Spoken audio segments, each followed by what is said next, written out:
Bonjour, je m'appelle Aude et je commence une série de quelques vidéos pour vous montrer ce qu'on peut faire pour les plus fragiles d'entre nous grâce au bouche à oreille en partageant des informations ou des connaissances.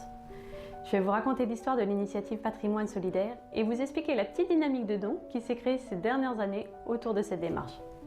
Ça va notamment me permettre de répondre aux questions qui nous sont régulièrement posées par ceux qui en ont entendu parler. Et pour ceux d'entre vous qui nous connaissent déjà et qui se sont montrés sensibles à notre démarche, ça va me permettre de vous tenir au courant. Pour ceux qui découvrent, sachez que le site internet dont le lien se trouve sous cette vidéo vous détaille déjà pas mal de choses. Il explique notamment ce qui a été imaginé jusqu'à aujourd'hui pour soutenir les associations, pourquoi nous sommes dans ce type de démarche et l'objectif qui nous anime pour faire des choses ensemble. Pour vous résumer Patrimoine Solidaire en quelques mots, il s'agit d'une initiative qui a permis ces dernières années de verser plusieurs milliers d'euros de dons à des associations qui œuvrent au profit des plus fragiles. Et ce, essentiellement grâce à des petits projets réalisés par des particuliers et qui tournent notamment autour de l'immobilier. L'idée est d'essayer de mettre en commun des informations, des connaissances et de voir les fruits que ça peut porter. Et ça a permis d'initier les dons que vous pouvez voir sur la page d'accueil du site internet, ce qui nous a encouragés, ce qui nous a conduit à faire des belles rencontres, ce qui a amené des personnes qui découvraient cette démarche à nous proposer un coup de pouce, voire à nous dire qu'elles étaient partantes pour faire des choses avec nous. Et même si tout ça reste très modeste, eh bien ça nous motive à persévérer et à essayer d'inscrire ces dons dans la durée. Alors concrètement, on fait quoi?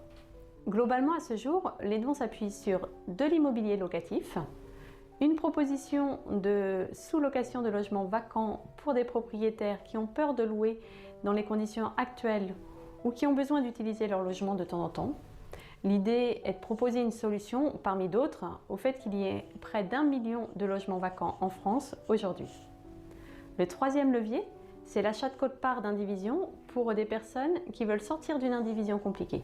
Ça, c'est un peu moins classique et pour ceux qui ne connaissent pas, vous serez sans doute intéressés par la vidéo qui explique comment ça marche. Le quatrième levier, ce sont les professionnels qui se montrent sensibles à notre démarche et qui acceptent d'y participer. À chaque fois que vous venez les voir en leur précisant que vous êtes au courant de leur engagement solidaire, ils reversent une petite partie de leurs bénéfices aux associations soutenues. Et ça permet le multiplicateur de dons, qui est l'expression qu'on aime bien utiliser pour illustrer notre expérience que l'addition des bonnes volontés peut permettre une multiplication des dons.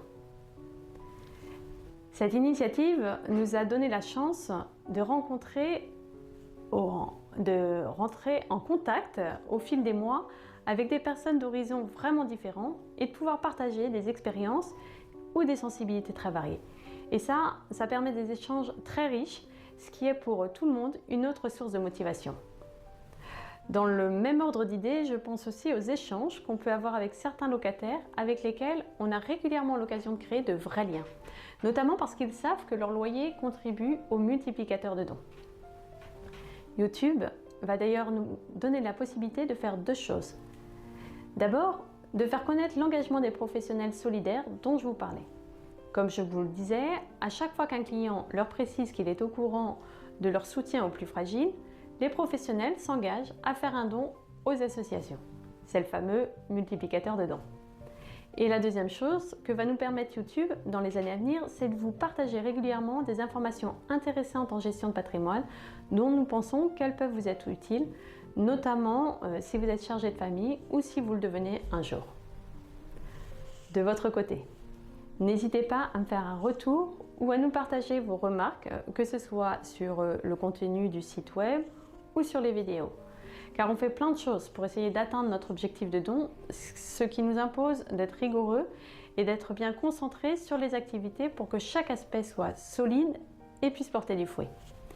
Mais du coup, on a forcément du mal à trouver aussi du temps pour tout ce qui pourrait être fait autour et qui est un peu moins essentiel. Donc, il y a peut-être des formulations du site web qui sont perfectibles ou des choses qui mériteraient d'être mieux détaillées ou bien des choses que je vais dire qui peuvent appeler des questions ou encore des choses que je n'avais pas pensé à vous préciser parce que je suis dedans depuis un moment. Par exemple, pour tout ce qui est d'internet ou YouTube, je reconnais bien volontiers que je n'ai pas du tout l'aisance ou la maîtrise que peuvent avoir certains d'entre vous. Alors toutes vos remarques et vos idées sont toujours les bienvenues pour contribuer à cette initiative. Sachant que partager cette démarche autour de soi, c'est déjà y contribuer. Je remercie d'ailleurs ceux d'entre vous qui nous ont encouragés dans cette intuition initiale pour qu'elle se transforme en projet, puis en initiative, puis pour que nous persévérions dans cette initiative, et ce malgré tous les freins, les difficultés et les défis qui n'ont pas manqué et qui ne manquent d'ailleurs toujours pas, comme souvent quand on s'embarque dans ce genre d'aventure. Et je remercie chacun d'entre vous d'avoir pris le temps de m'écouter. C'est déjà en soi une marque d'intérêt et donc un encouragement. Si cette vidéo vous a intéressé, eh bien sachez que la suivante vous racontera la suite. Je vous laisse sur cette belle citation qui va s'afficher à l'écran et je vous rappelle, il ne tient qu'à vous d'écrire avec nous la suite de l'histoire.